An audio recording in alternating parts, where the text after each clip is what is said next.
Here we go, man. And we're live. Thank you for joining us for another episode of the Alamo City Sportscast. I'm your host, Joe Garcia, and today we're going to be joined by our guest, the one and only Chris Leija from MCS General Contracting. We're going to be talking about Aaron Rodgers and that brutal injury that he suffered on Monday Night Football to start the season here, man. 4 snaps, the boy goes out, man. Chris, man, thank you for joining us, dude. I mean, what were your first thoughts, dude, when you saw Aaron Rodgers go down after 4 snaps? Dude, that was sad. If you some people are like, oh, you can't feel bad for him, but you got to feel bad for him, man.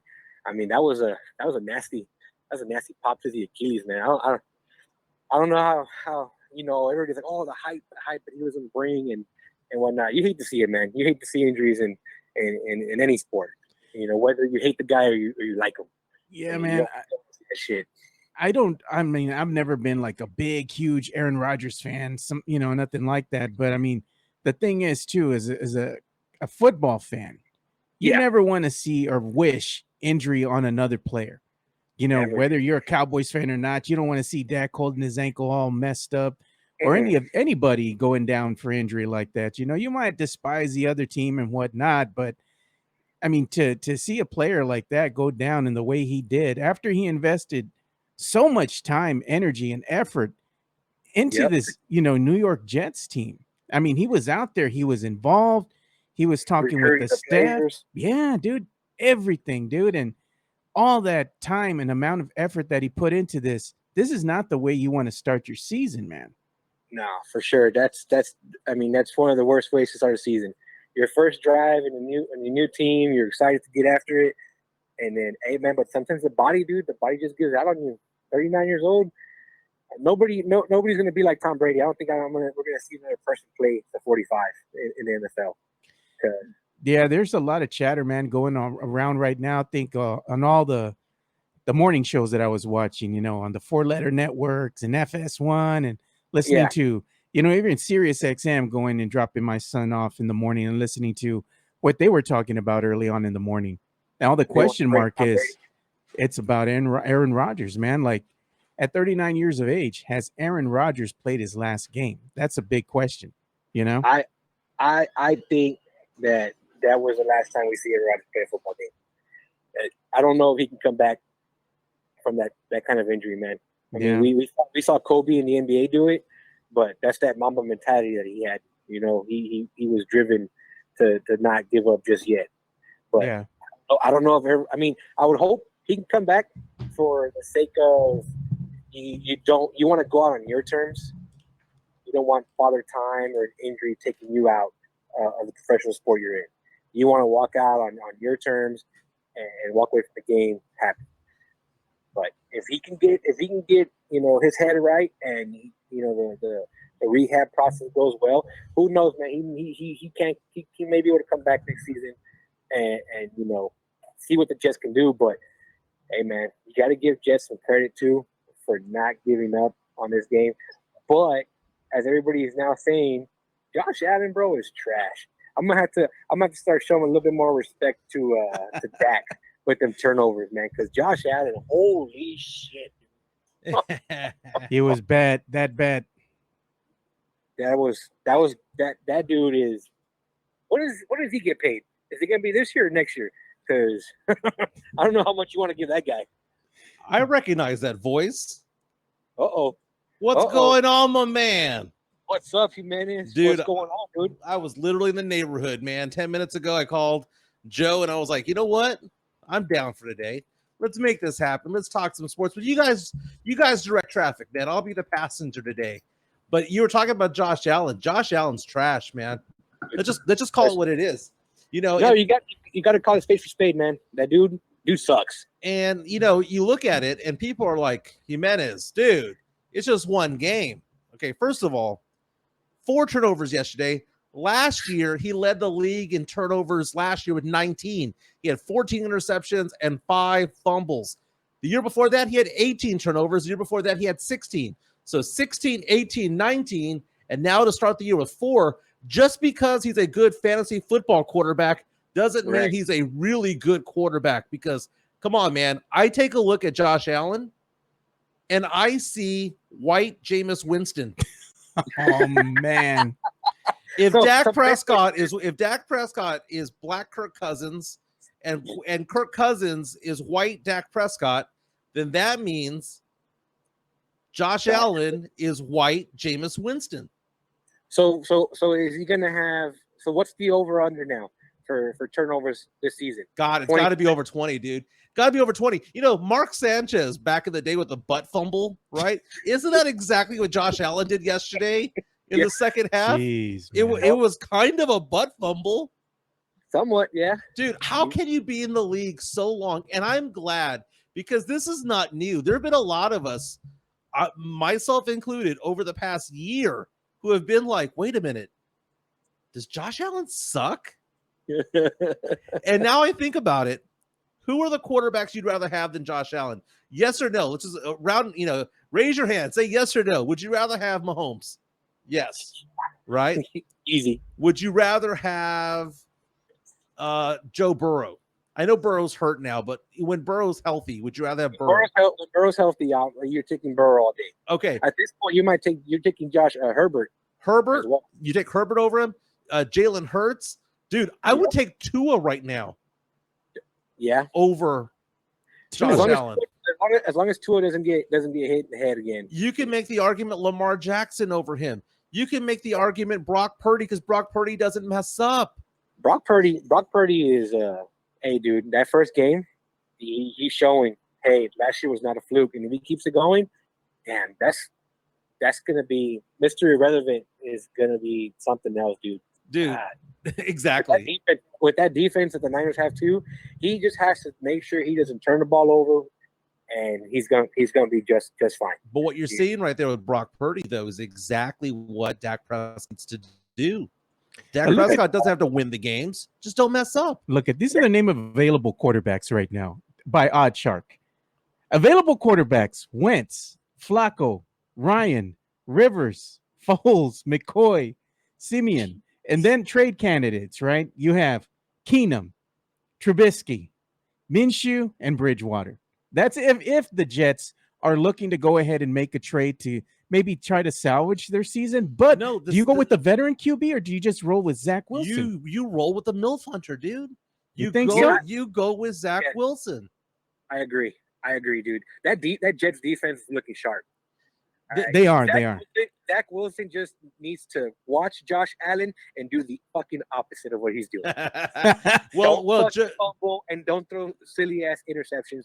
And if he can do that, I'm not saying the Jets are gonna fucking make this huge run or win 10+ games. None of that. But if he can just play smart football, take care of the ball with that defense that the Jets have, they have a chance to win a decent amount of games. Joe and I were talking about this a few weeks ago, and I had made mention that Zach Wilson would benefit from having Aaron Rodgers in the locker room. And I thought that Zach Wilson would be the kind of guy who, after a season or two, learning from Aaron Rodgers, that it would rub off on him, because still a young guy. Back in the day, like when Steve McNair was the starting quarterback for the Houston Oilers, right? He didn't start right away. You had Cody Carlson and you had Chris Chandler that brought him up. And then you take a look at Aaron Rodgers, for crying out loud, was brought under Brett Favre. Jordan Love right now doing well was brought under Aaron Rodgers. So sometimes you don't have to throw them into the fire. Zach Wilson was thrown into the fire, but he got to see what Aaron Rodgers does during the offseason and maybe learned a little something. And now I'm optimistic that he's going to be something. I'm not saying he's going to be a great player or he's going to be a franchise quarterback, but maybe he'll have an actual career as opposed to, say, a Trey Lance, who might be destined to be a third stringer forever. Yeah, another thing too is everybody's acting like Aaron Rodgers won't be at some time in the near future after surgery and whatnot on the sidelines with the Jets, with the headset, talking to Zach Wilson now, and the other players. Did you see the interview with Wilson after the game where he was like, I love that man? Yeah. And it wasn't like, I respect him. It wasn't, that's a great teammate, or he's taught me a lot, he's a mentor. He kept saying the word love. I love that man. And I also think learned good stuff from him in the offseason, like you said. Yeah, I think there's a humbling that he got there because he was this hot shot coming in, top draft pick, one of the top 10 draft picks. He was also somebody out there who was making headlines for, banging his mom's friends and all that stuff. So, but now he gets to grow up a little bit, be less Johnny Manziel, be more Brock Purdy. And what you see is that if you have a very solid defense out there, you're going to see teams out there who don't need to be led by quarterbacks. They need to be managed by quarterbacks. And let's talk about the teams right now that didn't give up a touchdown this past week. Dallas Cowboys didn't give up a touchdown. They won 40-0. Fucking 40-0 is nuts, dude. The New Orleans Saints did not give up a touchdown. 5 field goals, bend but don't break. Then you see the Browns didn't give up any touchdowns as well. There was a fourth team as well. But if you look at it, the Jets have a solid defense. The Cowboys, the Saints, and it's almost the Niners. It's almost as though we're going back in time because it was pass happy 45-point games. It almost seems like we're going back in time and that defense is suddenly back in fashion in the NFL. It's sexy once again. I'm for it. Yeah. I'm all for it, dude. While it's fun watching fucking Mahomes throw all these touchdowns and get all these yards, I'm all about the defense, man. If it's to me, the way I see it, it's like in baseball. People complain whenever it's 1-0 at the end of 9 innings. I'm like, hey, but that means the pitchers are doing what they're supposed to do. Yeah. So in football, if it's a close game, like the Saints were 16-15, it was the defense doing their job. Dude, that was an exciting 16-15. I never thought I would ever say that, but that was two teams, two defenses imposing their wills on each other, and it was like, oh my god, I cannot believe these teams weren't scoring touchdowns. It wasn't that they weren't scoring touchdowns because they sucked; it was because the defenses were so freaking good. So when it comes to the Cowboys and the Giants game, obviously we saw the Cowboys defense. So do you think if the Giants had a better defense, would it have been 40-0, or would it have been something a little bit more respectable? Or do you think just because the offense was so trash for the Giants, it was just going to be that was the direction the game was going into either way? Yeah, the Cowboys were going to win that game anyway, regardless. That defense is stellar. But the Cowboys, it would have been a closer game had the Giants scored the first drive, gone up 7-0, made a statement, get the crowd into it. But the wheels came off the bus really fast. Joe Gonzalez reaches out to us on YouTube saying Zach Wilson going to turn into Willie Beeman. Unfortunate what happened to Rodgers. Willie Beeman reference to Any Given Sunday, one of the most overrated sports movies of all time. Careful now, Jimenez. Careful now. Dude, that whole speech that Al Pacino makes at the end. God, dude. It's like, oh my God. Have you ever watched sports in your entire life? Like, it was so unrealistic. Oh my God, it was so bad. But Cameron Diaz in that movie, smoking hot, dude. No, wrong word. Nugget. She was a nugget. She was a Cuban nugget back then. Woo! My goodness, Cam Diaz back in the day. Hey man, I'm gonna share this clip that I saw here. It's a picture that they put up on social media by Warren Sharp. We cannot watch primetime Zach Wilson and 5 more standalone games. Something must be done about that. And they put a picture of Aaron Rodgers. Look at this, man. Yes. They have the schedule that's coming up. Week 4, Sunday Night Football, Kansas City against the Chiefs. Mahomes by 50. Then they've got the Chargers coming in week 9. The following week at Las Vegas. Then they got the Dolphins in week 12, and then week 17 against the Browns. Well, let's talk about this, because who do the Jets play next? The Jets play the Dallas Cowboys, 3:25 p.m. on Sunday. I have no idea what the spread is. I guessed last night on Twitter that it would be 15 points. I have no idea what it is. At least. And people are like, there's no way in the world it's going to be 15. I'm not saying that it's going to be 15. What I'm saying is that it should be 15. Well, Stephen A., Shannon, and all them talking on ESPN earlier this morning, they were saying that they expect that the Cowboys are just going to shut out the Jets and it's going to be a massacre. Well, I mean, come on, man. Zach Wilson going up against Micah Parsons, DeMarcus Lawrence, and that secondary and that pass rush, Mozzie and all those guys, He'd be running for his life. he's Dude. going to be running for his life. And so the spread, I'm looking it up right now. I'm going to look it up right now. See, it's the Jets Cowboys. Let me see here. Let me try to type this up. I usually have my laptop up. Spread. I'm going to go ahead and say it's probably going to be like 8 or 9, but it should be 15. It should be 15. And look at this interesting nugget here of information that I got off of Twitter from Adam Schefter. I'm going to share this with you guys.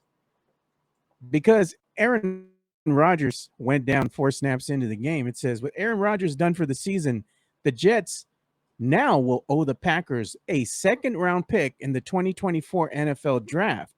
And Rodgers had to play 65% of the snaps this season for the Packers to get the Jets their 2024 first-round pick. Right. He plays 4 snaps. 4 snaps. And he was running for his life on all 4 of them. Yeah.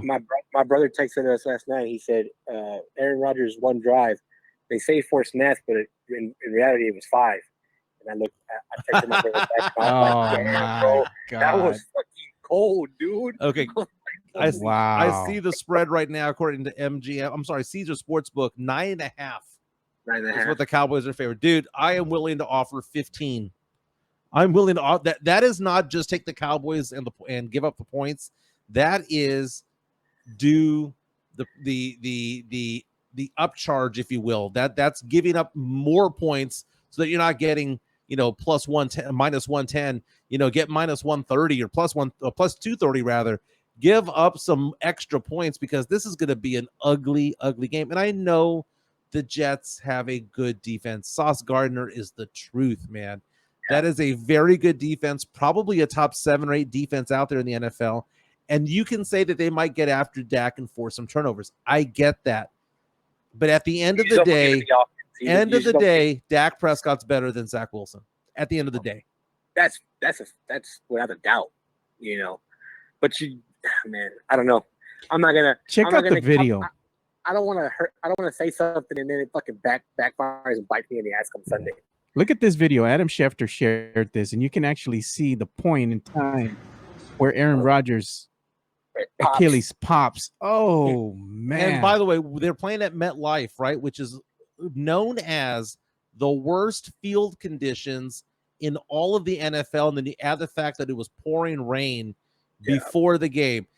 It's strange how there are certain stadiums out there that have crappy field surfaces and they do nothing about it.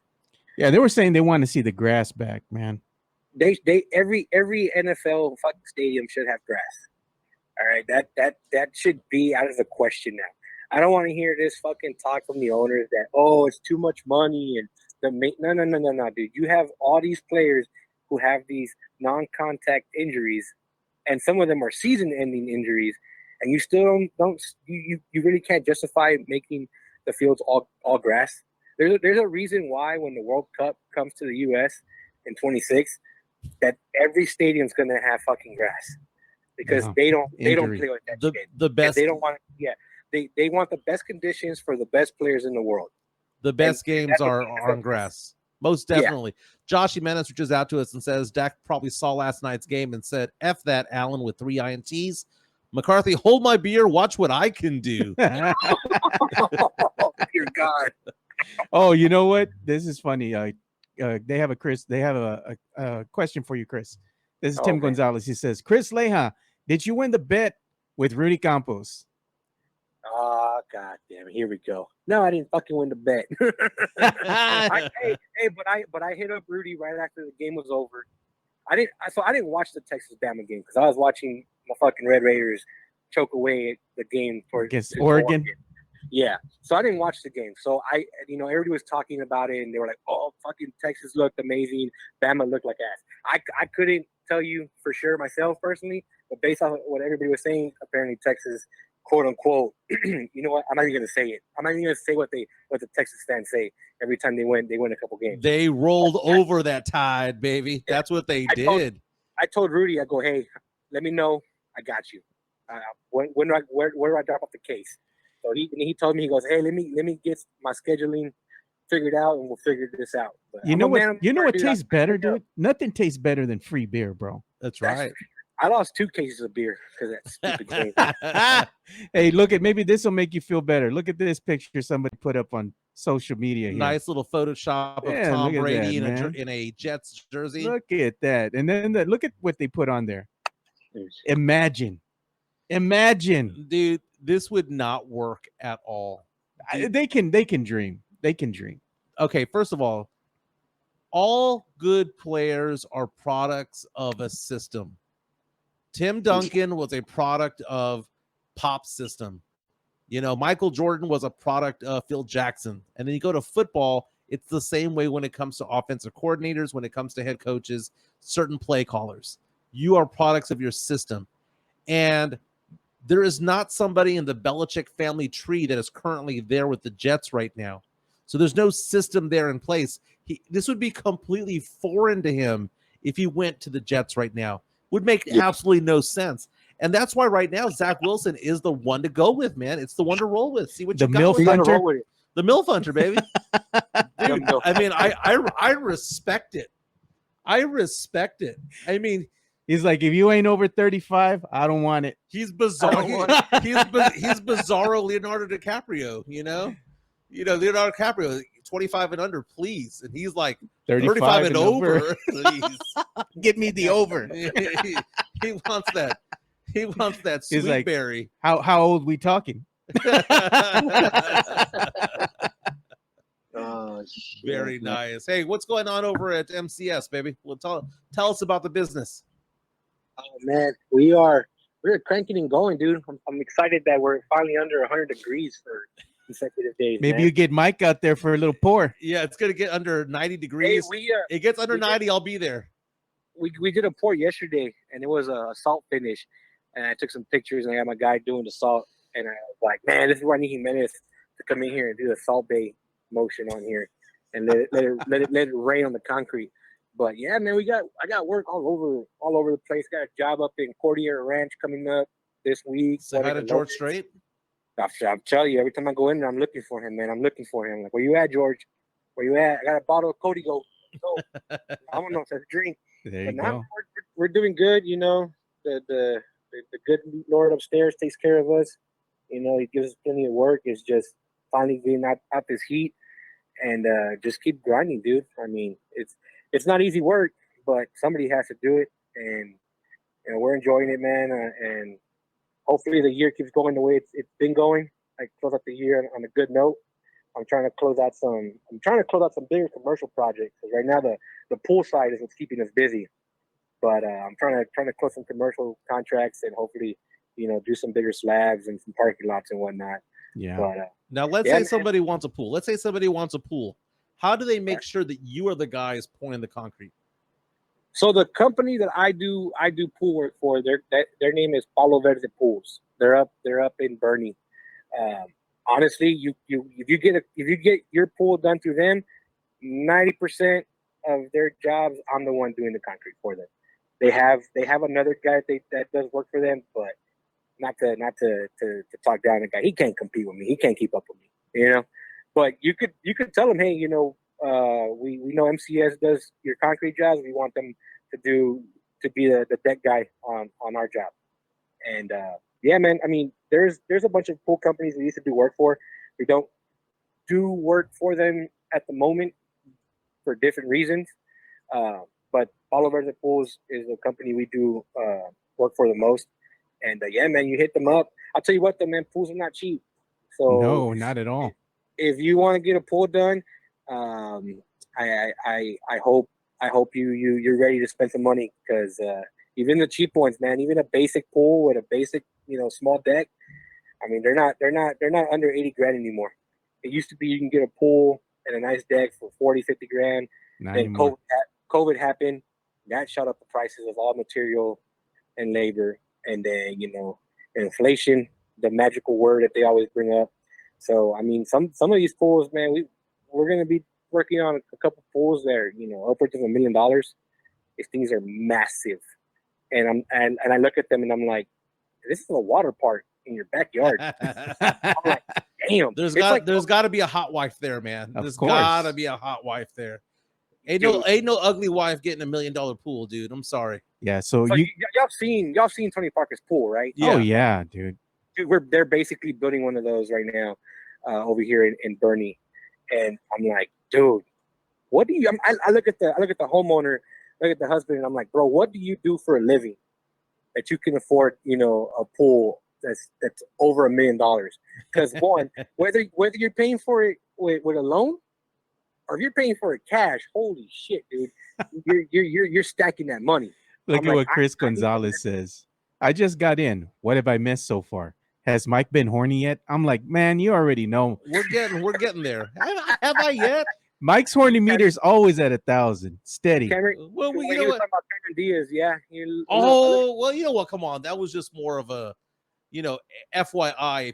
If you've never seen this movie, we got to give a shout out though, man. We got to give love where love is due, and that's to our boy Barrett County Social Apparel, bringing the memes early in the day, man. Look at that guy. Yeah. Okay. So first of all, there's a Mike Jimenez who worked at Fox 29, which is where I used to be a news reporter. He was a reporter over there. And now he's reporting at Ken's, where I used to be a producer. And I was watching TV the other day, and I was like, what the hell? There's another Mike Jimenez out there? I need to get this guy on the show on Friday. I'll reach out to him because I think it'd be a great battle of the MJs over there. But Baez from Bear County Social Apparel, who, by the way, is a sponsor of the Fantasy Gods on Sundays. Thank you for the meme out there. Oh, we got another one. One more. Okay, there's another one. This is my favorite. Oh my God, I will send that to her. I will send that to her. No mames, man. Look at that picture, man. Look at Mike in the blue bonnets. Bro. That is amazing. So you have Annie Agar in this field, right? And I've been photoshopped behind her. She's wearing this white dress with this hat, and she's looking like a nugget. Beautiful woman. That girl's a straight up 10, and to boot, she's also super nice. She's a sweetheart.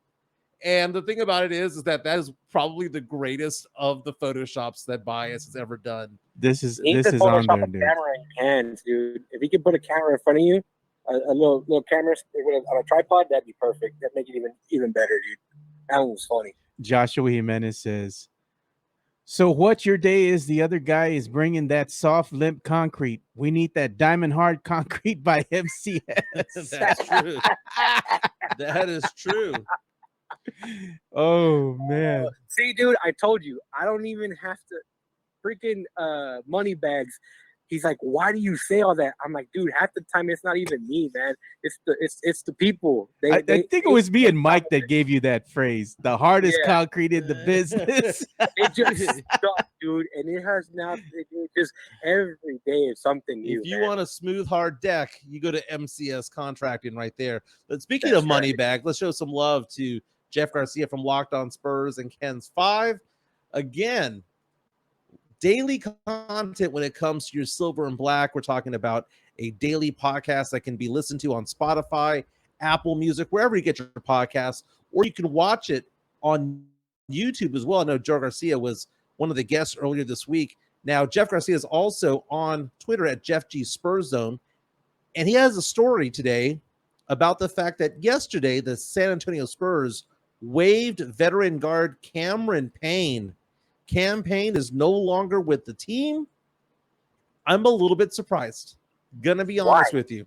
Why? Now the Spurs have, 19 players on the roster. Now they're down to 18, and they got to get it down some more. Oh, 17. It's 17. It's 17 now? Yeah. At one point, it was 19. The reason is because Cameron Payne would be probably one of the 7 or 8 best players on the team. No, he was crying and whining when he got traded. He was over there posting a video of himself, basically in tears. I don't want to go to San Antonio. I don't want to play with the Spurs. He was in a situation there where he was playing with a good team. Yeah, well, I'd be pissed too, bro. I ain't turning down money. Oh, dude, it's beyond that, dude. When you already have money, it's all about winning at that point. You know what? He didn't give San Antonio a chance because I guarantee you, if he would have come over here, he would have been booed up with some Latina somewhere. That's right. He'd be on the end of the bench playing 10 minutes a game when he could be playing and for going home to a beautiful Latina. Charles Life is good, bro. Charles You Barkley have says they don't exist, but Tim Duncan proved them wrong. life is good. You go home to mama, you have dinner made, your house is clean, smelling like fabuloso. It's a good day. Hey, fresh flour tortillas, bro, coming out. Bro, I'm telling you, man. Campaign messed up. Done fucked Dude, up. Don't let the fucking door hit you on the way out, dude. When they cut him, I was like, good. Yeah, bye. Dude, pinche no, mamon, dude. dude. Pinche mamon. Good riddance. Yeah, so the Spurs couldn't use a guy that averages 10 points per game and 5 assists per game and 3 rebounds and all of that, in just 20 minutes of play. The Spurs couldn't use a guy like that. You're telling me that? Dude, they want to keep their wins. Then who's the backup point guard? Who's the backup point guard? They don't have one yet. They don't have one, and they're not going to get one. They got to think. Who do they have? They have they got Trey Jones, Trey Jones, Blake Wesley, I guess you could say, but Wesley's a combo guard. And they have Devontae Graham. Oh, Devontae Graham and his DUI self is not going to be backup point guard. DUI self. I'll keep Well, hey, Chris, I'm just saying. I'm gonna jump off real quick, but hey, the guy didn't want to be here. Go on and get him out of here. Good riddance. Let him bounce, man. We'll see you in the comments, baby, because we're gonna get horny later on. That's Oh, what we do. I got to get ready to start cooking then. There you go, man. Start cooking them. All right, Chris. Thank you, man. We appreciate you. Wait, Chris. Before we let you go, am I intimidating or not? Or not? Boy, you as intimidating as a goddamn Care Bear, bro. Come on. Bro. My son probably come up to you and buck up to you, bro, and look at you like, come on, Jimenez, bring it. No, it's because you know me and you know my personality. But Fernandez earlier today on Twitter was giving me crap about it all because someone mentioned something about me being intimidating. It was because of that fight. Show that fight at the UTSA game the other day. I got that brawl up there somewhere. That shit was funny, dude, because it for a second it looks just like you. Oh, that's some bullshit. It does right look, there, dude. It looked like you. That man. is some I'm not even gonna lie. Shit right there. But there was a fight at the UTSA game, and it happened about 3 sections over from where I was at because I could see all the commotion and hear it all going down.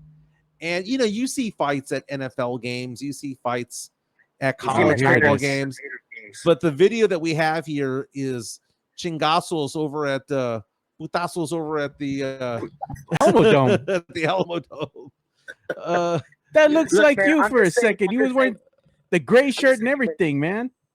I wasn't wearing a gray shirt. I wore a blue shirt to the game. Jimenez, if I saw you at the bar and the way you drink your fucking beers, you ain't scaring nobody, bro. Oh, man, that looked like Mike for a second, bro. Am I drinking out of a straw? What the hell? Pinky out? Come on, bro, man. Bro, you're making love to that damn can, bro. You're making love. Yeah.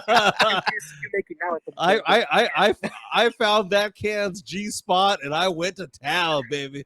Shit. All right, man. I'm gonna hop off and jump on these comments, bro. I can roast this guy's ass right now. All right, Chris. We'll see you later. Later all on, right, man. Thanks. That's so funny. They're like, you're making out with the You're making out with the damn can, man. I know you do it on purpose too. I know you do it on purpose. I had to do the side eye look. Yeah, the side eye look. But the fights at the UTSA game, it's almost like the Roadrunners graduated a little bit into that type of thing. That there's a reason why I don't want to take young kids to NFL games because NFL games are bad. Oh man, they're brutal, bro. Now, there's different types of drunks out there. There are people who get drunk because they are angry at life and then they want to start fights. And then there's the happy drunk. I tend to be the happy drunk. Okay, I'm the I love you man drunk. Let me give you a man hug, a bro hug. Let me give you a bro hug. Let me give you're the type of guy that'll lean over and be like, I'm gonna go home, man. I had too much already. Yeah, I'm taking myself out of the game. I went up to Gus's Chicken and I had to sober up over there. Tim Gonzalez just now saying Michael talked to his beer can and say, hey, I'm effing cute, baby. Making out with that beer can, bro. Dude, okay. I'm effing cute. What can I say? I thought it was Mike on that brawl. Why? It looks nothing like me. I'm a dark Mexican. Look, Chris Gonzalez, that fight was awesome. I saw the first blow. It was the section next to me. And then again, this Friday night, the UTSA Roadrunners take on Army. It's going to be on ESPN. The kickoff at 6 o'clock. So think about that. I-37 at 5 p.m. when people are trying to get through to the Alamo Dome is going to be a natural disaster. I'm going to go ahead and say that 35 North, going from like basically where Fort Sam is coming into downtown. I'm going to go ahead and say that I-10 going into downtown from, let's say, Culebra, Woodlawn area is going to be a nightmare. Downtown's going to be a disaster zone because you have college football Friday at 6 p.m. These are the seats that are available this Friday. All of them. All of them. This Friday will be our last home game until October the 14th. Come out, support your Roadrunners. Help send them off with the W. Don't forget to wear your orange and blue. Pack the dome. And look at last week, because it was a weekend game. Everything was sold out. They had to open up the 300 section. They have the student section sold out, of course. Yeah. But there's plenty of seats to go around. Did you see the Texas State president, the post that he made last night? No, I didn't see what he put.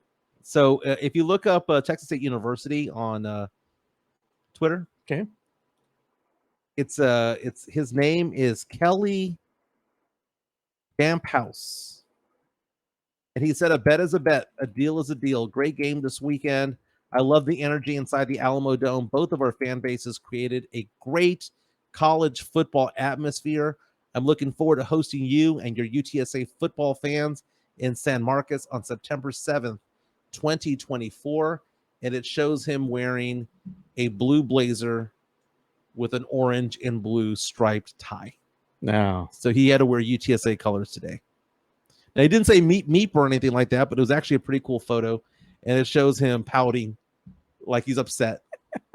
It's good. It's a very good thing. But, you know, props to Texas State for doing that. They were 2 touchdown underdogs, and he took that bet. I would have been confident, too, after whipping up on Baylor as a 27-point underdog. But, again, they're going to be playing again next year. Who was it, Taylor? Was it Taylor?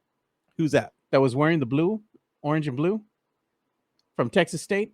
Oh, it was their president. Yeah, I think it's President Taylor Egme. There it is. I see it. I got it right here. Yeah.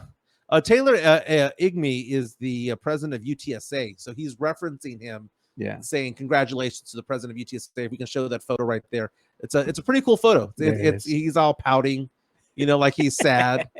I thought he was holding a beer, but that's a Texas State. It's a Texas State cup. Yeah. But look at him. I mean, he's wearing a blue and I wonder, did he have that color of a tie already? Did he have to go buy it? Oh, they're probably sure that UTSA special ordered and had it sent to him. Looks pretty good, man. But again, San Marcos, Texas State, they did a fantastic job over there. The band did a good job. At least they had the band in a nice place, man. They did. They didn't have them up in the 300s. Up by the roof, by the pigeons. Yes, Longhorn band. We're not going to go. We're not going. We're too high up. Can you imagine? Had they gone, they would have witnessed UT beat Alabama. UT now ranked number 4 in the nation. They missed history. That was arguably UT's biggest win in history. Mm-hmm. You know, beating Alabama. Jason Garcia says, could be Auburn colors. Yeah, that's a good point. Tim Gonzalez is down saying, plus, don't forget, it's going to be raining potentially on Friday. 40% chance of rain. That's right. They said also Mike 2.0 got a standing ovation from both the UTSA and Texas State fans. Man, I cheered for UTSA, but I drank like a Texas State fan, so my bad. Jeez. My bad. Dude, yesterday I finally went and took that final nap. That's the problem with getting older.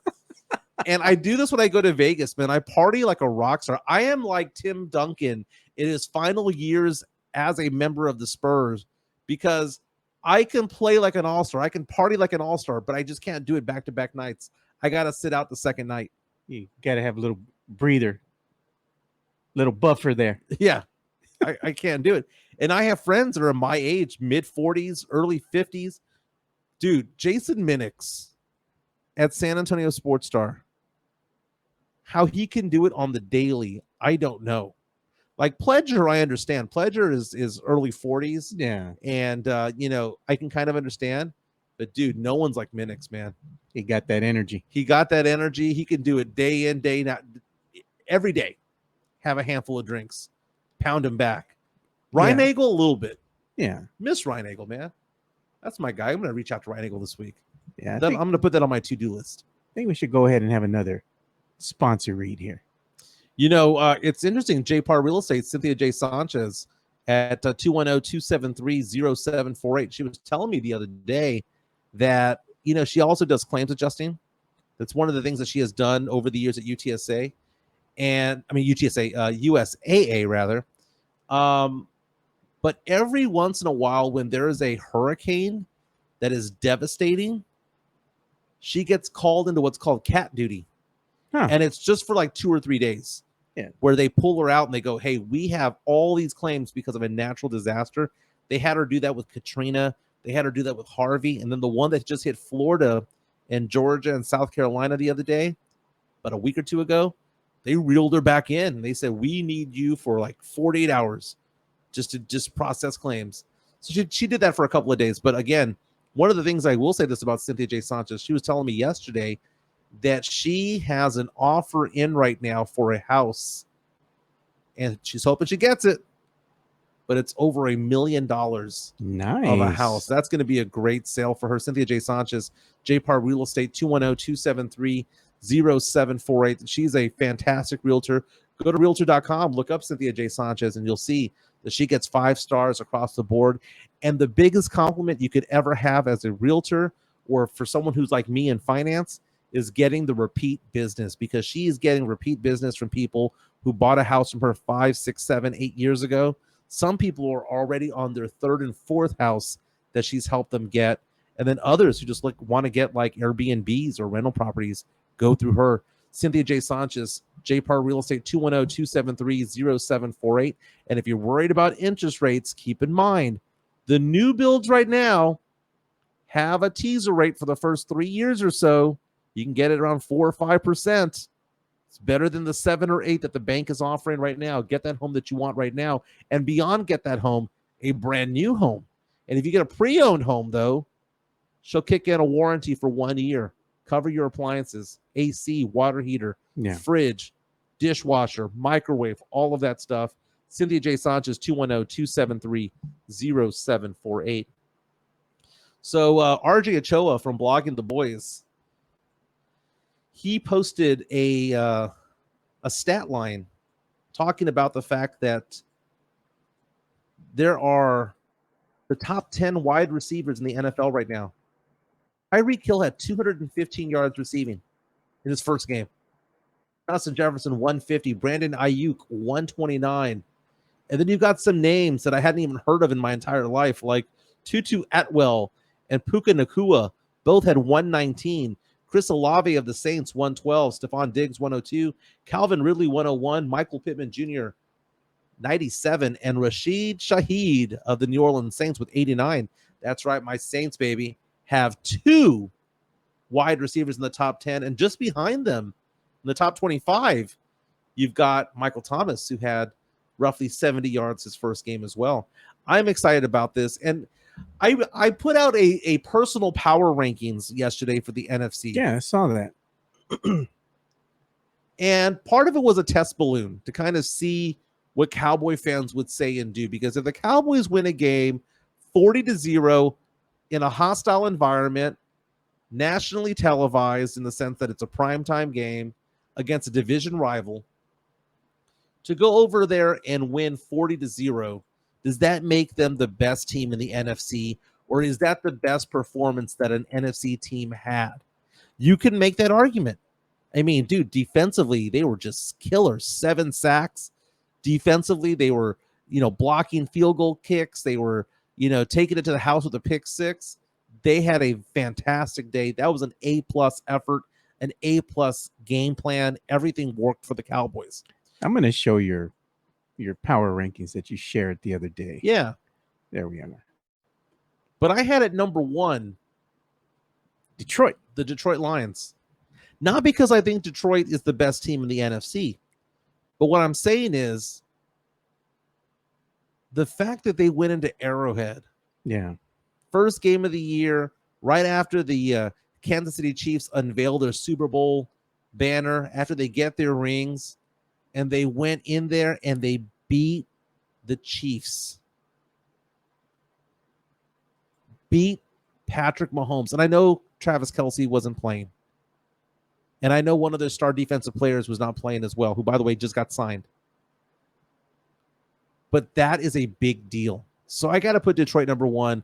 I got to put Dallas number 2. I put San Francisco number 3. Brock Purdy, just perfect. Yeah. McCaffrey was just running wild. Number 4, Philadelphia. That was a tough road win, man. They went into New England, got that win. Number 5, I have Green Bay. Green Bay just owns Chicago. Yeah. They own that franchise. I feel bad for CT. Carolina Teague was frustrated. She's already throwing in the white towel, man. I tried telling her, man, but she wouldn't listen to me. This is our year. I have at number 6 the New Orleans Saints because they did not give up a touchdown. They got that victory that they needed at home, 16-15 over the Tennessee Titans. They picked off Tannehill 3 times, and people are like, well, what about the Falcons? Falcons played well, but they also played Carolina. Carolina's not that good of a team. And speaking of Carolina, they play the New Orleans Saints on Monday Night Football next week. There's going to be 2 Monday night games. This is going to be the early game. So it's very possible that my New Orleans Saints might be 2-0. Jason Garcia reaches out to us on YouTube, says, way too early. This is like preseason rankings of college football. Never too early to do a power ranking, my man. I'll tell you what. What are you thinking? I'll tell you what. Jason Garcia is in the chat right now, and I got to go ahead and roast where roasting is due. His Seahawks didn't look too good. Yeah, they got trounced. Manhandled by the Rams. The Whams. I call them the Whams because their fans are always crying when they lose. Hey, man, but they went all in for that ring a few years back, and they got it. Yeah, they did. They got it. So let's think about this. The Dallas Cowboys going 2-0 would be a big deal. Yeah. It'd be a very big deal for them to do that because statistically, if you start a season 2-0, you're basically in the driver's seat to make the playoffs. And you got to rack up these wins, and you got to rack them up fast. And if you look at the Cowboys' schedule, I thought that it was going to be difficult early on. But the Cowboys going in there, taking care of business against the Giants, winning 40-0. Then after the Jets, they've got the Cardinals, and you know the Cardinals suck. And they're going on the road against the Cardinals. And those teams, actually that team in Arizona and Phoenix, there are more Cowboy fans there than Cardinal fans. Yeah. That is a home game in a weird way. Then the Cowboys have the Patriots there in Jerry World. Dude, I think the Cowboys are going to be undefeated and 4-0 when they go in to San Francisco to play the Niners on October 8th. 4-0. Niners could also be 4-0 at that point too. Yeah. Dude, this is going to be a good season for the Cowboys. And I'm not overselling it because I've been saying this throughout this podcast, and when I was doing halftime and all that with the San Antonio Sports Star, I was saying that this was the year for the Cowboys. That if they're going to make any moves, this was the year because there's not a lot of good teams in the NFC this year. No. But what are we seeing? We're seeing the Eagles struggle early on. They'll probably pick it up, though. You're seeing the Niners start midseason form. You're seeing the Saints play good defense. But the Cowboys are right there, man. The Cowboys can be considered a top-tier team in the NFC. I think they're going to wind up getting in a wild card. Usually, that's what I predict for the season for the Cowboys. I think the Eagles are going to go ahead and win the division. I think the Cowboys will go ahead and have to fight for their playoff lives in the wild card. It is what it is on that end, The thing is that you're starting to believe early on, and that's what you don't want, right? Because you've always said it, Joe. You've always said, I don't want to believe in this team until it comes playoff time. Yeah. But you had to have been impressed by Sunday night's game. This is the thing with the Cowboys, me being a fan for all these years. Cowboys look impressive week 1 against the Giants. How upsetting would it be if the Cowboys lose to Zach Wilson and the Jets in week 2? Well, okay, let's talk about how that could possibly happen. I'm saying it could, yeah.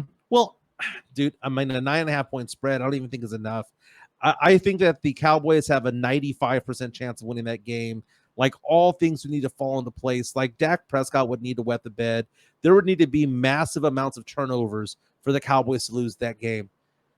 And it's a home game. It's their home opener.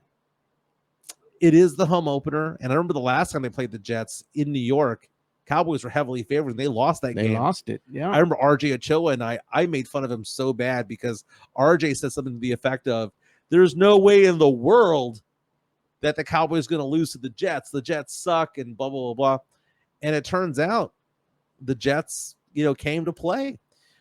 But this is Zach Wilson, and I'm optimistic that he's going to have a decent season. But it's going to take a while for him to get those reps in. He hasn't been practicing with the first team. That's been all Rodgers, man. The thing is, working in the Cowboys' favor, Jets played on Monday. They have to play again that same week on Sunday. Yeah, so they have one fewer day of rest. Yeah. But if there's one thing that you take a look at the Jets roster and you think to yourself, could this be something that the Cowboys have difficulty with? The run. Exactly. Breece Hall yesterday, 10 rushes, 127 yards. Welcome back from your injury. Dalvin Cook, when Dalvin Cook is your second best running back, now he had only 13 touches for 33 yards, but that is Dalvin Cook. He is new to the team. He just joined the last week of training camp. But man, Breece Hall and Dalvin Cook running wild. And then you see the receiving core, Garrett Wilson, who had one of the most amazing touchdown catches you'll ever see yesterday when he backhanded it and tapped it to himself. That was amazing. And then Alan Lazard, that's a good veteran guy out there. Breece Hall and Dalvin Cook combined for 4 receptions. You have Michael Carter, Tyler Conklin, got Randall Cobb. The Jets have some quality players out there. They've got a running game. You saw what the Giants are doing to the Cowboys in the first quarter. I know it was 40-0. But I think if you're the Jets coaching staff, you watch just the first 6 minutes of the game. What were they doing? They were running the ball forward. It was interesting how they did that. So what they were doing is they were going ahead and stacking 2 up. They were double teaming the Cowboys defensive line. So they had, their guys double stacked in the front line of their O-line. And all they were doing is just pushing the line forward. Just push it forward. They just push it forward. Push forward and find a hole. Bam, boom, take off running. And Saquon could squeak through. Now you have Breece Hall and Dalvin Cook. Kind of a thunder and lightning type of thing. Charlie Hernandez reaches out and says, Jets run game worries me. Don't sleep on their defense. Exactly is what I'm saying. It's like I don't think it's going to be the blowout that Cowboys fans think it's going to be. I think it's going to be very tightly contested as far as the defense, and I think that Jets running game can give the Cowboys some fits. I'm not going to say that the Cowboys are going to just roll over them. They could, but I think it's going to be a little bit closer than people think. You know what this reminds me of? Remember when Manny Pacquiao fought Juan Manuel Marquez, and Pacquiao was beating the living shit out of Marquez? Yeah. Marquez was bloodied up, but he got that one just random out of nowhere knockout punch to the face. Came out. And Pacquiao hit the canvas. That's the thing about the Cowboys versus the Jets. Pacquiao is the better fighter than Marquez, especially that night. It's just that one punch. Can they get that knockout punch there? Can the Jets keep it close? Can the Jets have long, sustained drives to tire out the Cowboys defense? Can the Jets defense force 2 or 3 turnovers from Dak Prescott? Can they dislodge the ball from Pollard's hands? Can Sauce Gardner shut down CeeDee Lamb? Okay, CeeDee Lamb, top 5, top 7 wide receiver out there. Sauce Gardner is basically today's version of Deion Sanders. Yeah, right? He's good, man. He is super good. Did you see when Stephon Diggs tried to get that one first down towards the end of the fourth quarter? Yeah. And it was an offensive interference. When you see a wide receiver do a 2-hand push off, you know that you are frustrated by what the defense is doing because you couldn't get open. That doesn't happen all the time. The Jets would need to have long, sustained drives. Zach Wilson cannot be throwing the ball away. Well, throw it away. Just don't throw it to the other DB. Yeah, don't throw interceptions. And he cannot fumble the ball. Yeah. And if they can run the ball, long, sustained drives, and if the Cowboys for some reason are giving the ball up and giving the Jets extra possessions, then it can be a close game. Yeah. But right now, Vegas has it as a 9.5 point spread. Look at what Paul Cantu says. He says, "Are we discrediting Quinn's adjustments after the first 2 drives? Not discrediting Quinn, and I think Quinn actually made some great adjustments after the Giants came out and kind of were showing that, hey, we can go ahead and kind of power you guys with the run game. Going to go ahead and stack the line. Going to go ahead and push you guys forward. We're going to run. We're going to have our QB run for a couple yards here and there. To kind of change things up." But Quinn made some great adjustments, and the adjustment that he made is when he was bringing that blitz, he wasn't just bringing it from one side. He said, "Fuck this, we're going to bring the house." Right. So he brought it from all sides, and that game over after that. And there is a positive and negative of that, because if you bring the house, you can actually stop a running back for a 2-yard loss. But if he gets by those 7 or 8 defenders, man, he's gone. There's nobody behind them. So that's a thing that the Cowboys are going to have to try to figure out, because you take a look at what the Jets have with Breece Hall and Dalvin Cook. That means the middle of the field is wide open. Yeah. And can Dak Prescott run an offense without CeeDee Lamb? Because CD is going to be locked down by Sauce Gardner. So, okay, you're trying to swing me on over and that this is going to be a good game. Maybe it's a good game for 2 quarters, but I think the dam will break. I think the Cowboys are going to win big. Yeah. If the Jets can't control time of possession, I mean, this one's over. Mm-hmm. That's basically it. Because if you have your defense out there, no matter how good they are, if that time of possession's in the Cowboys' favor, that defense is going to get tired. And pretty soon, the dam's going to break, and there's going to be holes opening up. Mm-hmm. Guys are going to cramp up, can't keep up anymore. It's all she wrote. The letdown game is also a big thing as well. When you have an emotional win, dude. See, that's the thing. You can kind of say that it's a letdown game potential for both of those teams. The Cowboys can't take the Jets, and they can't just say, "Oh, this is an easy win." You got to take them serious. Well, I think the Cowboys look around at the NFC and think to themselves, "We've got to keep pace with the Eagles. We got to keep pace with the Niners." I remember last year, Cowboy fans telling me, calling into the radio station saying, "You know what? It's okay that the Cowboys are down 2 games because we got the Eagles in week 16. And I kept telling them, there's a 2-game difference. Even if they win game 16 or the 16th game of the season, the Eagles are still up a game. It's okay. They'll lose 1 and we'll catch them. Yeah. No. That's not how it works. You have to control your own destiny. And right now, the Cowboys have to look over and go, damn it, the Eagles won. Damn it, the Niners won. We can't let these guys get a game or 2 ahead of us. I think the Cowboys learned a lot from last year. Yeah. I think Dan Quinn's the truth. I think Dan Quinn knows how to scheme, and he knows how to react, and he knows his personnel. He knows his personnel strengths and weaknesses and is building stuff around it. And I think Mozzie Smith, now having 1 game under his belt, is going to get better, not get pushed around as much. It's going to be a very, very good game. And you saw Stephon Gilmore already get his first interception. Now, the one thing that I don't want to see, as Chris Leija points out on our YouTube chat, is whoever's doing the game, whoever wins, don't call it an asterisk. Oh my God. It happened last Jeez, night. Man. Mike Tirico on Thursday. He needs to shut the hell up. And then yesterday, man. Monday Night Football, it's like, well, I mean, there's an asterisk to it because on that punt return for a touchdown, there was a penalty that could have been called at the 31, 32-yard line for a leg whip. First of all, that guy was not going to catch shit, okay? Secondly, even if that was a penalty, they're still in field goal range. Yeah. Makeable field goal range. And can I say, by the way, I hate watching games with Joe Buck and fucking Troy Aikman, dude. God. Troy Aikman. It's got those big ass sausage fingers. Sausage fingers, yeah. What is that all about? The kielbasa fingers. That's the first thing I notice every time he picks his hands up and he's talking and he's animated. I'm like, good God, man. Put those things away, dude. Do you know what I was watching last night? I accidentally DVR'd the game. Not on KSAT, but I DVR'd it on ESPN, and I was stuck watching the first half of the game on Manningcast. That is awful. Manning cast sucks so bad. It's like dad joke upon dad joke upon dad joke. And it's so bad. Although I do find it interesting because whenever a good play would happen, I would go back into the Manning cast and then rewind to see what they would say.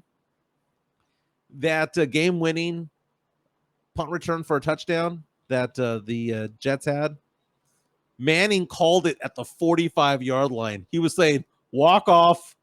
And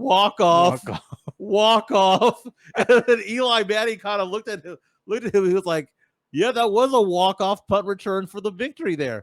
And, dude, how exciting was it to see that field goal kick hit the upright and somehow the go doink, in? Bing, come back in. I tweeted at Carolina Teague and I said, that's how you do a doink, girl. She got all pissed off. She says she was triggered. She didn't even answer my call last night. I tried calling her to see if she's gonna do Tuesdays. She finally calls me after she's getting out of the bowling. And she's like, I'm lost my voice. I was screaming. I'm like, oh Lord. Oh, she took a photo and posted it on Instagram of her with Karen Parsons. Oh, I saw Catherine that. Parsons, she told me from Saved by the not from Saved, but Fresh Prince. Hillary from Fresh Prince. Hillary Banks, baby. Yeah. Mm-hmm. She was telling me that, and then she said she was talking with Frank Harris. That's true. Who, by the way, I learned this week calls himself Sub-Zero. Oh, I had no idea. Where did Sub-Zero come into play from? All right, it is. We got about another 10 minutes to go in the show. I had no design to do this show because I joke all the time how I show up 5 minutes before the show starts and we don't have much, but I know in my head what we're going to talk about, right? I wasn't even going to do this show because we start off at noon. I called you at what time? 11:53? 11:53. Hey, I had a client meeting over at the gyms on Petranco and 1604. Yeah. So it's like maybe 10 minutes from here. Yeah. And I'm getting in my car, I'm turning it on, and I see it's 11:50, and I'm like, in theory, I could make it out there to do the show. Yeah. But it's Tuesday, Carolina's going to do it, and then I called you, and you didn't answer. You called back, and you were like, because at this point I went into the car wash, and you were like, "Oh, Carolina could make it today," and I was like, "Well, who's going to be on? Who's going to be on?" He goes, "Well, I'm flying solo for most of it," and I'm like, "Dude, I'm like 8 minutes away. Yeah, I'll be over there." So you left the door open for me, and yes, I did sing the song. Gonna leave the door open for me to come in and just bullshit about sports and pop culture. But since we have 10 minutes left, we haven't gotten nasty yet. We haven't gotten nasty yet. Man. Oh, well, let me say this, man. The other week, on Sunday, when we're doing the Fantasy Gods, I called a parlay, right? Yeah. And I was talking with Brandon Medina, Big Poppy, right? And he's like, "Bro, are you serious, man?" He goes, "That's a good parlay." And I'm like, "Look, I'm picking the Cowboys over the Giants, Green Bay, picking them over the Bears, and I got the Jets winning over the Bills." And he's like, "Bro, if you bet $25, the payout is 162." And I'm like, "I'm telling you, man, I got a good feeling about this one." So then I guess he put some money on it. He won. He's like, "That's why you need to listen to the Fantasy Gods." Dude, I feel bad for my nephew. My nephew had an 8-team parlay, and it was only for a few bucks, right? But it was like 70-something to 1 odds. Yeah. And he needed the last game, which was the Packers against the Bears. And he took the Bears money line to win the game. And I was like, dude, no, the Packers own the Bears. Oh, man. I think Carolina Teague was absolutely correct when she said that the PR team for the Bears is like badass because they got people believing that the Bears have a chance this year. Oh, man. What's all with the Mortal Kombat? What's that all about? Because Sub-Zero, it's a character they have from the Mortal Kombat. Oh, yeah, I remember that. Yeah. I was a Scorpion guy. Scorpion. Now, what was the one? Get over here. That was Scorpion. That was Scorpion, and then I liked Cyrax. Okay. I was a Baraka fan. I like the blades that Baraka had, and I like Reptile because he would spit acid at you. Really? Yeah. Dude, okay, so is it Johnny Cage? Johnny Cage. I didn't realize. I saw a TikTok about this the other day saying that Johnny Cage was likened by Jean-Claude Van Damme. It was supposed to be Jean-Claude Van Damme. Yeah. It's like they basically did a Control-C, Control-V, copy and paste. Yeah. But I saw this TikTok the other day God, you know what? If I could find it and send it to you right now, it would be the funniest thing to end the show with, because it was about the fact that the what's his face? Van Damme was in these movies. What movies was he in? He was in Bloodsport. He was Universal Soldier, dude. Time Cop. Dude, I had no idea. I've never seen any of these movies. I've never seen a Jean-Claude Van Damme movie in my entire life. Really? And I thought it was the funniest thing ever to see Van Damme acting. Oh yeah, dude. He wasn't much of an actor. Oh, Lionheart is probably the movie that you need to watch. You'll get a kick out of that one. Dude's fighting in a fucking swimming pool, bro. Like a drained out pool. And he's like a street fighter fighting for cash. You need to see that movie. You need to see that one. You like that one. Dude, none of those movies did anything for me, man. Jonathan C saying Street Fighter. Yeah. Some of those games, though, man. Mortal Kombat was a good game. Yeah, it was. I liked Street Fighter. Street Fighter was my thing, dude. We used to get down on some Street Fighter. Like me and my boy, we had our own controllers. Yeah. And we would just walk in the summertime. I had a basketball in my hand. I had my SNES controller in the other. Man, we were just picking up games for money, playing guys for money, betting on the games, and on the fights. I was a Contra guy, dude. Contra, up, down, left, right, BA select start. Yeah. We both get 30 guys. Did you know that to get to Mike Tyson and Mike Tyson's Punch Out, it is 007-373-5963. I am 46 years old. I haven't played Mike Tyson's Punch Out in 30 years. And I still remember 007-373-5963. It's just so stupid. Yeah. It's so stupid. I remember going to Ingram Square, and they had a movie theater there. Remember back in the day, Ingram Park Mall had a movie theater? Oh, yeah. Across the street by the Chuck E. Cheese and the Showbiz. It's right where the Milan Institute is at. Yes, now. yes. Yeah. There used to be a game called Track and Field. Oh, I remember. Oh, my God. I saw just like play with two fingers. You get carpal tunnel doing that, man. It's like, I'll do the running, you do the hurdle. Yeah. They used to have that game. It was for the NES, and it had like a little gamepad that you would run on and stuff. It was crazy. John C. reached out saying Jean-Claude played Colonel Guile. Guile, yeah. And a terrible Street Fighter movie. Dude, Jean-Claude Van Damme, I was excited by that TikTok. I got to send it to you. Maybe we'll show it on Friday. You know what we need to get back to, man? We need to get back to you and your reviews, your movie reviews. Yeah. The retro movie reviews. Because the last time you reviewed a movie, what was it? The one with Chuck Norris? Oh, yeah. Delta Force. Delta Force. Yes. And I liked it. I liked it. Mikey likes it. You like that freaking motorcycle shooting the freaking missiles? They were all sideways. Yeah, I was like, how is it shooting diagonally?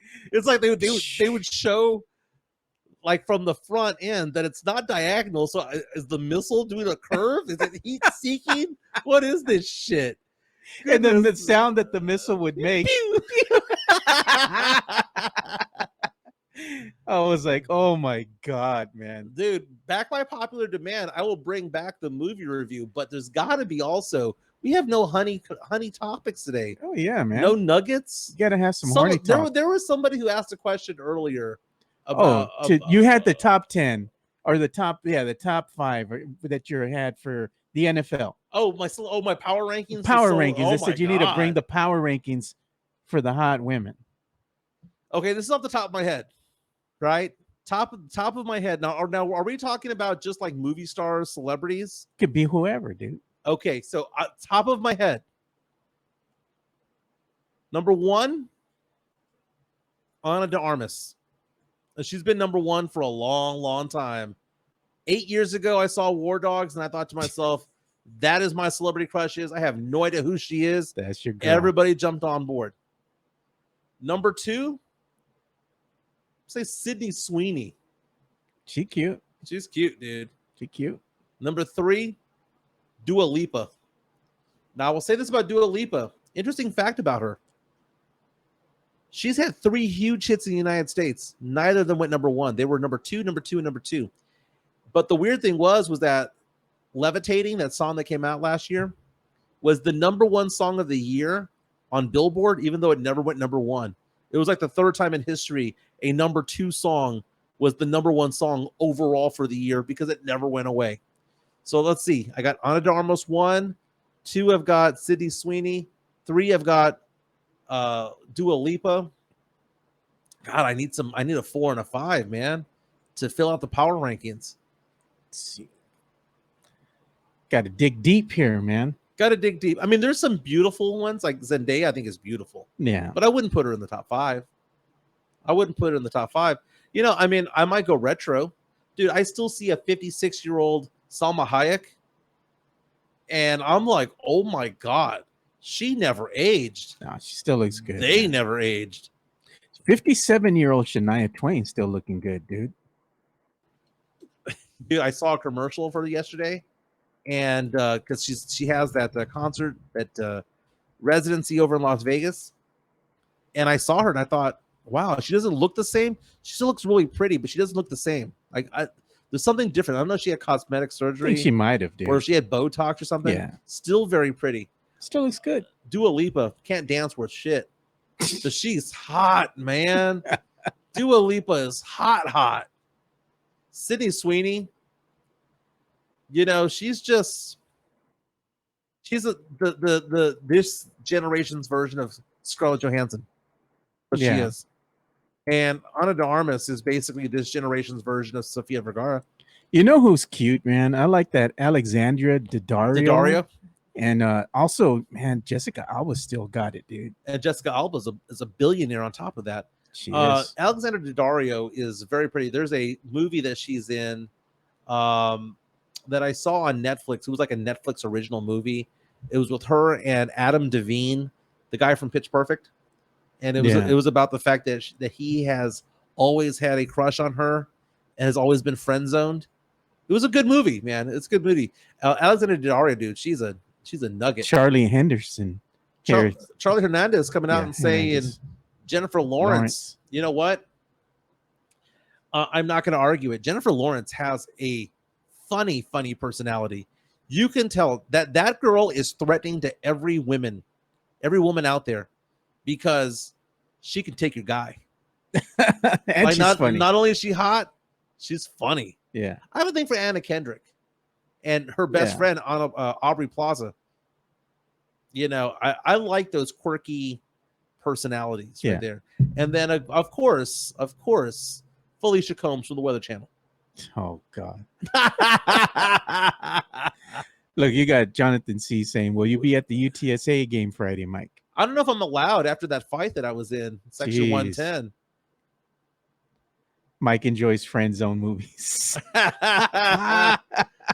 Dude, you know, I've had game before and I've also resided in the friend zone, man. I've done both, man. I've served time in the friend zone before. Sometimes you break out of it, sometimes you don't. It is what it is. You know, I wanted to talk about this too, because this news broke yesterday, right? So this was something that I saw pop up on my Twitter feed, or the X, like they call it now. Kevin Porter Jr., man. Oh my God, dude! Yes, he got arrested for not allegedly. He did beat up his girlfriend, ex-WNBA player. And look at the I guess the description of what he did to her. He beat her with a closed fist, cutting her above the right eye, causing bruising, substantial pain, forcibly squeezed her neck, leading to difficulty breathing, redness, bruising, according to a criminal complaint. And then another post that I saw said that she also suffered a broken bone. And apparently wasn't the first time. Yeah. It wasn't the first time. And this is somebody who was supposed to get some quality minutes with the Houston Rockets. He's done. Now Amen Thompson gets to fill in the role there. Yeah, this boy's done. He's donezo, man. He's gone. Yeah. And so will I be at the UTSA game? We shall see. What about that redhead from Catch Me If You Can? I've seen that movie so many times. What redhead does she think? Oh, let me see if I can get it.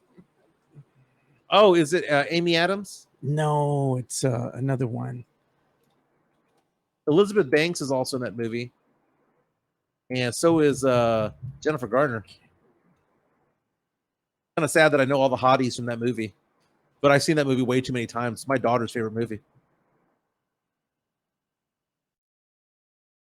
See if I can get the cast. Now, the only redheads I can think of. Let's real fast think about redheads real fast. Yeah. You got Jessica Chastain.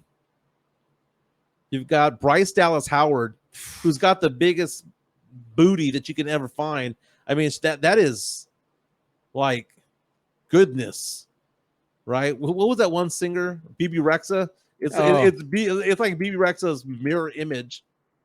But then you also have Christina Hendricks. Yeah. You want to go classy? Isla Fisher's kind of hot, dude. Dude, I love her, dude. She's hot. Married to Borat. She's hot, dude. She's in a movie called Definitely Maybe with Ryan Reynolds. If you want to know about a movie about being in the friend zone, that's one of them. Ryan Reynolds plays a good friend zone guy. He was in Just Friends with Amy Smart. That was a good movie too.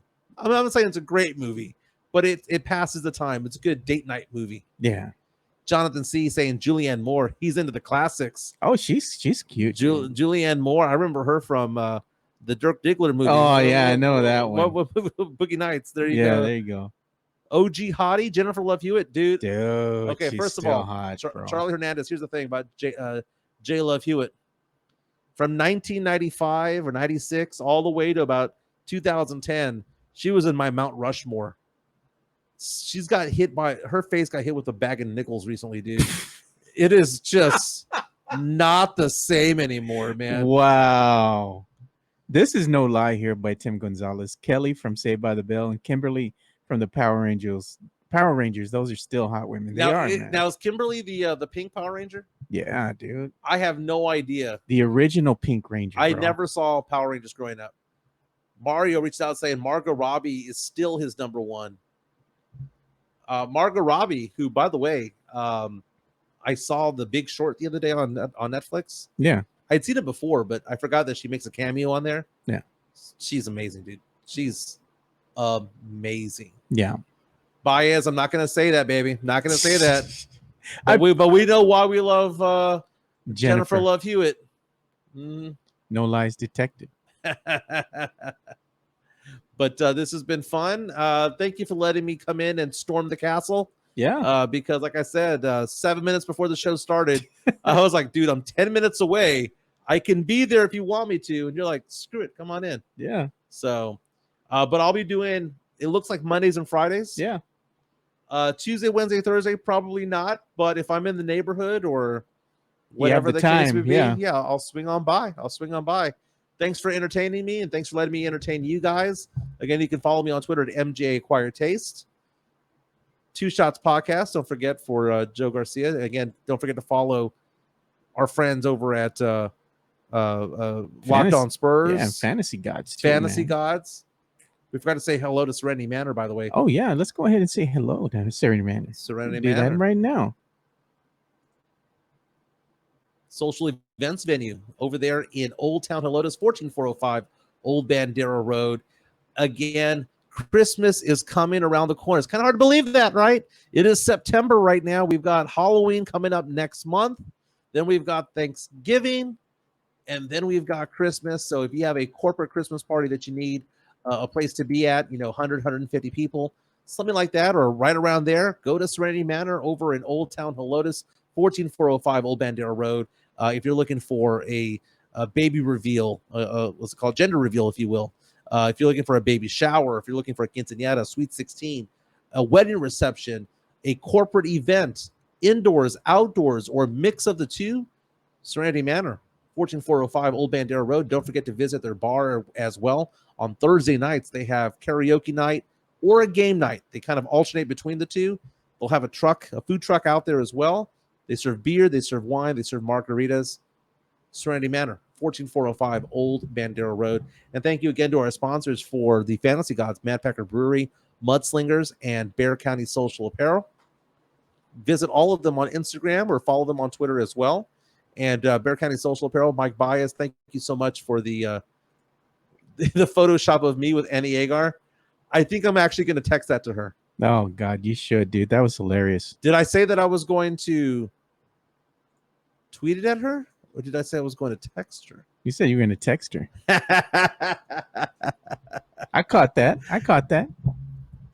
I kid, maybe not. No, she's great. She's great. She's done a lot for me, and she's reached out to my daughter one time before, so does a very good job, and she's been very, very nice to work with. That's why I was protective of her when people were giving me shit about her on Twitter back in the day. It's not because like Paige Sporonic, I met her one time. I'll never meet her again. Chances are I'll meet Annie Agar yet one more time or 10 more times because she's good people. My name is Mike Jimenez. That is Joe Garcia. This is the Alamo City Sportscast on the Alamo City Podcast Network. See you guys tomorrow. We're out, fellas. Peace.